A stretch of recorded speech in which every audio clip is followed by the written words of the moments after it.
এটা আসলে আমার কলকাতার লাস্ট ব্লগ হবে, অনেক আগের ব্লগ, কিন্তু এডিট করতেই পারিনি কারণ এত বিজি ছিলাম। তো যাই হোক, পা কাটা নিয়ে মেয়ের স্যান্ডেল পরিয়ে আমি গেছিলাম, কারণ আমি কিন্তু কলকাতায় 3 দিন পরেই গেছিলাম।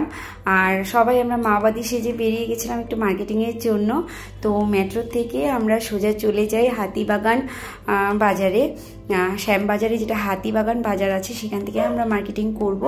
তারপর আর সেখানে তো প্রচণ্ডই রোদ আর গরমে কিছুই খেতে ভালো লাগছিল না, একটু পরপর শুধু জল আর আখের রস, কোল্ড ড্রিঙ্কস এগুলোই খাচ্ছিলাম।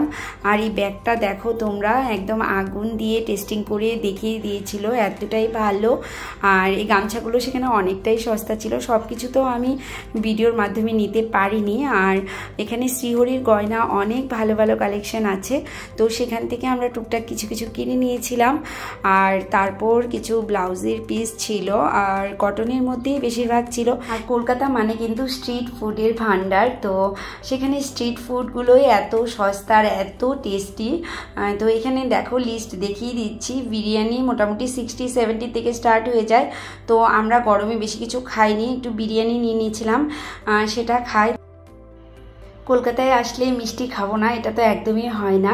কলকাতার রসগোল্লা তো আমাদের ইন্ডিয়ার মধ্যে একটা ফেমাস ফুড হয়। তো যাই হোক, এখানে মিষ্টিগুলো কিন্তু প্রচণ্ডই সস্তা, মোটামুটি 6 টাকা 7 টাকা থেকেই মিষ্টি স্টার্ট হয়ে যায় রেঞ্জ। আর বিভিন্ন ধরনের কাঁচা গোল্লা, সন্দেশ, বিভিন্ন ধরনের মিষ্টি ছিল। এত কিছু তো খাওয়া পসিবল না, কিছু কিছু আমরা খেয়ে নিয়েছিলাম, কারণ কলকাতায় আসছি একটু মিষ্টি টেস্ট করবো না, এটা তো একদমই হয় না। তো যাই হোক, তারপর চলে গেছিলাম আমরা আবার মার্কেটিংয়ের জন্য, কারণ মার্কেটটা অনেকটাই বড়। তো সব দোকানে গিয়ে আমার সব কিছু ভিডিও ক্লিপ করা একদমই ধৈর্য ছিল না, কারণ প্রচণ্ড গরম আর ঠেলাঠেলি ছিল। তো যাই হোক, এই ব্লাউজ পিসগুলো আমরা কিনে নিয়েছিলাম, আরও কিছু কিছু ব্লাউজ পিস নিয়েছিলাম। তারপর বোন এখান থেকে ব্যাগ নিয়ে নেয়, বোন আর আমার ভাইয়ের বউ। আর গিফটের জন্য আমি কিছু কিছু টুকটাক কিছু কিছু কেনাকাটা করেছিলাম, আর বাচ্চারাও সাথে ছিল। তাই মোটামুটি সন্ধে পার হয়ে গেছিলো, আমরা সেই 12টা নাগাদ গেছিলাম। ফিরতে ফিরতে মোটামুটি 8:30 বেজে গেছিলো। পরের দিনে যেহেতু ট্রেন ছিল, একদমই লেট করা যাচ্ছিল না, কিন্তু মনে হচ্ছিল বারবারই যে আরও একদিন যদি মার্কেটে যাওয়া যেত, কারণ কিছু কিছু জিনিস অনেকটাই সস্তা ছিল। তো যাই হোক, তারপর মেট্রো থেকে বেরিয়ে একটু আইসক্রিম খেয়ে নিই, কারণ গলা প্রচণ্ড শুকিয়ে যায়, এত গরম ছিল।